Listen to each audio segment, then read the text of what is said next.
Alors, le diron, ça a été la molécule la plus utilisée sur vigne depuis les années 80. Elle a été utilisée jusqu'à 80% des parcelles en vigne dans les années 90. Donc une utilisation énorme. Et quand on voit les phrases de risque associées à cette molécule, ça fait peur. R50, très toxique pour les organismes aquatiques.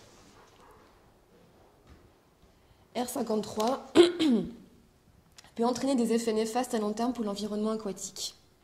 Bon, on dira, on s'en fiche, on n'est pas des poissons, mais si on regarde C3 et M3, là, c'est quand même déjà plus inquiétant.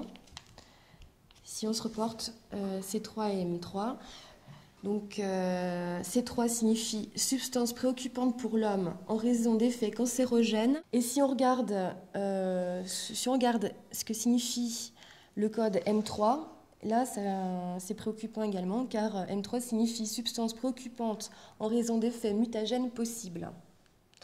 Donc voilà. Donc voici comment lire justement ces fameuses phrases de risque avec l'exemple du diuron. Et cette molécule, on l'a retrouvée dans la nature?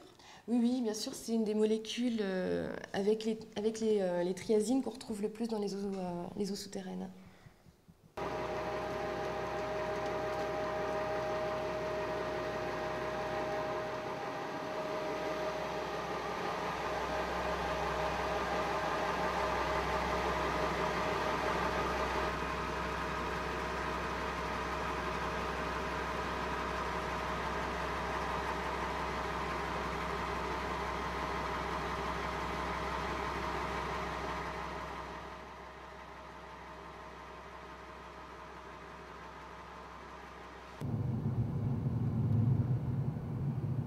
Verger magnifique, magnifique,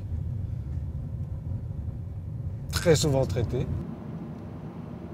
Quand on voit les têtes de mort sur les flacons, on se pose des questions quand même. On est sur des fruits, des produits qui ont une tête de mort sur leur étiquette. Et c'est comme ça qu'on arrive dans la région à faire des traitements, paraît-il, de 15 à 20 fois sur les pommiers ou les fruits de région, qu'on valorise par ailleurs en disant c'est des fruits du terroir. Et d'un autre côté, je ne sais pas ce qui reste du terroir quand ils ont pris autant de produits chimiques sur eux.